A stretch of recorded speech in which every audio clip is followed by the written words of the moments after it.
একজন রিক্সা চালাতো, বহু কষ্ট করে 1 কেজি খাসির মাংস কিনে বৌমাকে রান্না করতে বলছে যে আমি গোসল করে আসি, তুমি রান্না করো।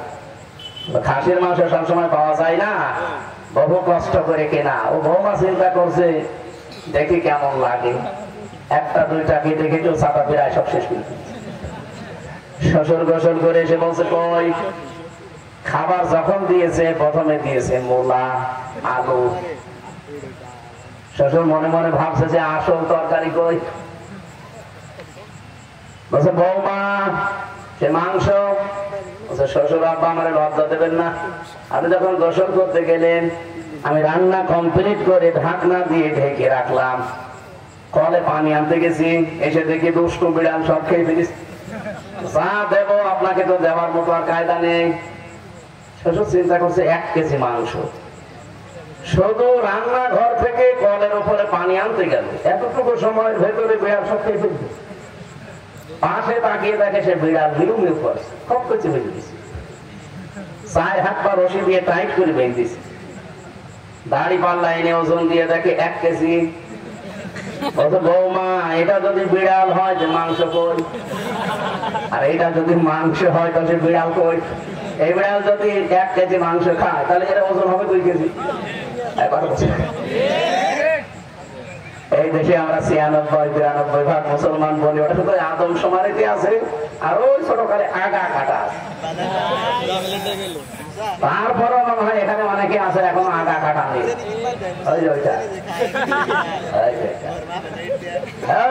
মুসলমানে যাওয়া হয়েছে? হ্যাঁ মুসলমানে যাওয়া নেই না, এখনো দেই। এরকম বহু আগা কাটা ছাড়া মানুষ এখানে আছে।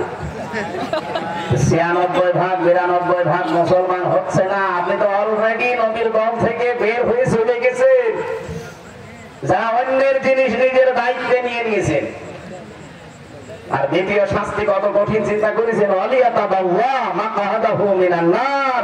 সে যেন জাহান্নামে নিজের একটা স্থান তৈরি করে রেখে দিয়েছে, মরবে আর ওই স্থানে চলে যাবে। আল্লাহ আমাদের হেফাজত করুন, বলেন আমিন।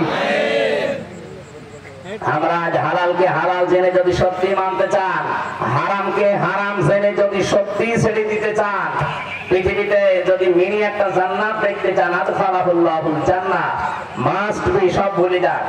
সময় যেহেতু আল্লাহ তৈরি করে দিয়েছে, সুযোগও আসতেছে, আন্তর্জাতিক চাপগুলো আল্লাহ দেখবে।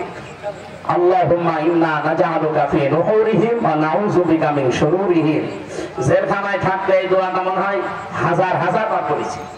এত বিশ্বাস নিয়ে পড়তাম। এর বাংলা অর্থ হচ্ছে, আল্লাহ আমার বিরুদ্ধে যারা ষড়যন্ত্র করছে তাদের মোকাবেলা করার জন্য আমি তোমারে রাখলাম।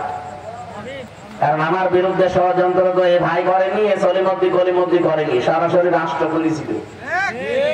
মামলাটা আমার 30 বারের উপরে তুলেছে, সিএমএম কোর্ট, জজ কোর্ট, হাইকোর্টে, কিন্তু জামিন হয়নি। কারণ যিনি মামলার বাদী তিনি পালিয়ে গেছে। উনি দেন ওটা আরো 5 মিনিট দেন। সলিমদ্দি যদি হতো তাহলে কয় টাকা লাগতো, তারে টাকা দিয়ে আমি বের হয়ে চলে যেতাম। কিন্তু যিনি মামলা দিয়েছিল উনি তো টাকা পয়সা খাবে না, রাগ করে দিয়েছে। কি কথা বলছেন? আমাদের উদ্দেশ্য হচ্ছে ভাই, আপনি রাগ করেন আর খুশি হন। আমি কারো দিকে তাকিয়ে, মনের দিকে তাকিয়ে কথা বলি না, আমি আল্লাহর দিকে তাকিয়ে বলছি। যতদিন এই দেশে কোরআনে ছাড় না হবে, দল মত জাতি বর্ণ ধর্ম নির্বিশেষে কেউ তার অধিকার ফিরে পাবেন না। এটা ফিরে পাওয়ার জন্য কোরআনে কারীমকে ইজহার করাই লাগবে। কারণ আমান হাকামা বিহি আদালা, যারা কোরআন দিয়ে বিচার করে তারা শুধু ন্যায় বিচার কায়েম করতে পারে, তাছাড়া কেউ কোরআনের বাইরে গিয়ে ন্যায় বিচার কায়েম করতে পারে না। হয় অবিচার হবে তার মনের অজান্তে, অথবা সে জেনে শুনে অবিচার করবে। আমি সিঙ্গাপুরে একটা বক্তব্য দিয়েছিলাম।